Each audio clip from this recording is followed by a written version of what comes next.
And in fact, if you look at the amount of data that's been put out by many countries, and if you look at the number of peer-reviewed publications that have been made by colleagues from Korea, from Japan, from Singapore, from China, from other parts of China like Hong Kong, there's been a deluge of fantastic, scientifically based, evidence-based publications coming out on a daily basis from colleagues in all of those situations.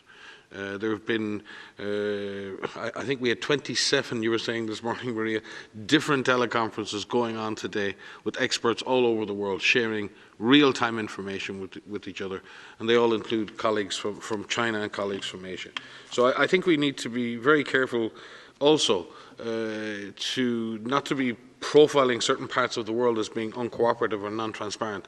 And we need to look at transparency across the board. We need to look at solidarity across the board.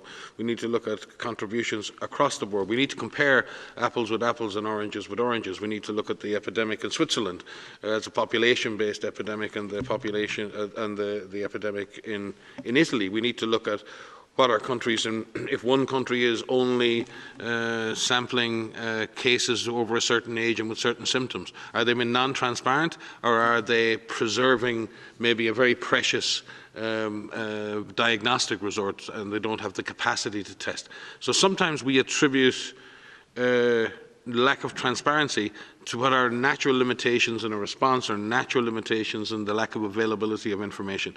Are we saying maybe that the lack of precise information from Italy on the condition of patients is because of lack of transparency, or because we have a system overwhelmed with thousands of patients coming in today, every day, and doctors and nurses struggling just to provide basic care? Are we saying they're lacking in transparency and not sending WHO the data every day?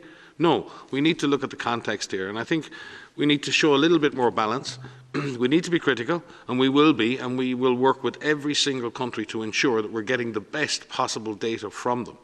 But at the same time, we need to be balanced in that, and we need to recognise that systems under pressure find it hard to share everything on a minute-to-minute basis. And I hope I'm not being too strident in my response, but frankly, at times, I think we get over-focused on this issue.